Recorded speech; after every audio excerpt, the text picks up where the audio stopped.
Bogus ఉద్యోగులు 20,000 మంది ఉన్నారట. కాంట్రాక్ట్ అవుట్సోర్సింగ్ విభాగాల్లో గుర్తింపు, పని చేయకుండానే 5 ఏళ్లుగా జీతాలు తీసుకుంటున్నారట. ప్రతి నెల 250 కోట్ల లూటీ జరుగుతున్నదట. ఎంత ఘోరం అంటే పర్మనెంట్గా ఉన్న ఎంప్లాయీస్ కూడా కాంట్రాక్ట్ అవుట్సోర్సింగ్ కింద పనిచేస్తూ జీతాలు తీసుకుంటున్నారట. అంటే పని చేస్తున్నామని చెప్తూ ఇట్లా బోగస్ ఉద్యోగులు 20,000 మంది ఉన్నారట.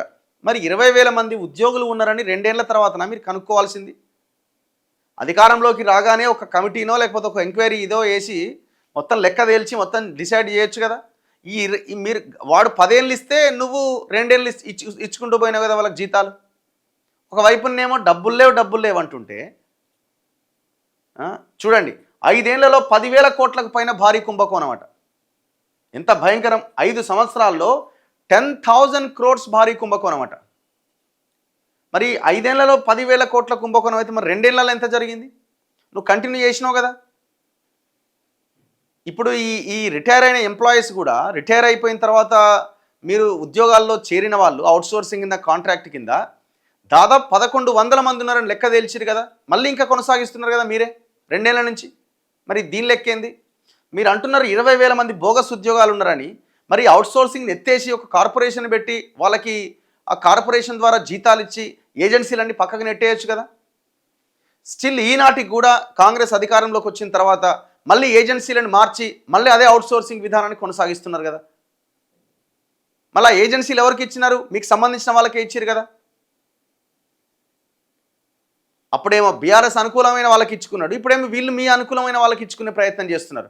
కానీ అవుట్సోర్సింగ్ విధానాన్ని మాత్రం ఎత్తేద్దామనే ఆలోచన మాత్రం మీకు వస్తలేదు. ఆంధ్రప్రదేశ్లో తెలంగాణ కావాలని కొట్లాడింది మనము, తెలంగాణ వద్దు అని కొట్లాడింది వాళ్ళు. తెలంగాణ కావాలని కొట్లాడి తెలంగాణ సాధించుకున్న ఈ తెలంగాణలో అవుట్సోర్సింగ్ విధానం అట్లనే ఉన్నది.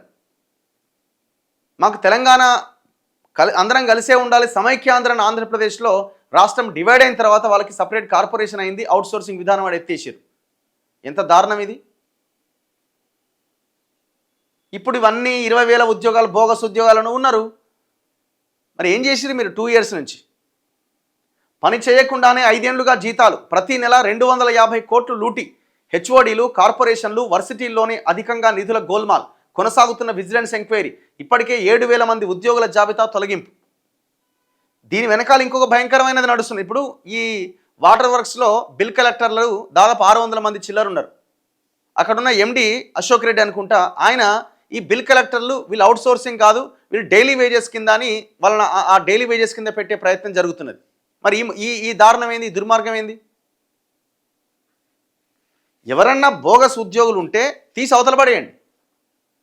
ఎవ్వరు పెట్టుకొని ఉత్తగా జీతాలు ఇవ్వమని ఎవరు చెప్పరు కదా.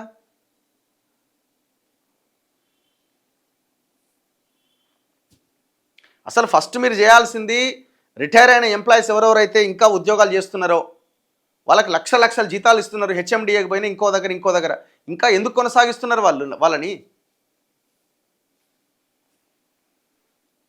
ఇగో రాష్ట్రంలో కాంట్రాక్ట్ అవుట్సోర్సింగ్ పార్ట్ టైం ఉద్యోగుల్లో సుమారుగా 20,000 మంది బోగస్ ఉద్యోగులు ఉన్నారు.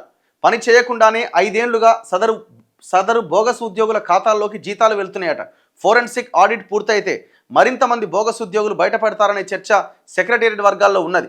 వివిధ శాఖల్లో కాంట్రాక్ట్ అవుట్సోర్సింగ్ పార్ట్ టైం పద్ధతిన సుమారు 4,99,000 మంది పనిచేస్తున్నారు. ఇందులో చాలా చోట్ల బోగస్ ఎంప్లాయీస్ ఉన్నట్లు ఫిర్యాదులు రావడంతో వెంటనే చర్యలు తీసుకోవాలని ముఖ్యమంత్రి రేవంత్ రెడ్డి అధికారులను ఆదేశించారు.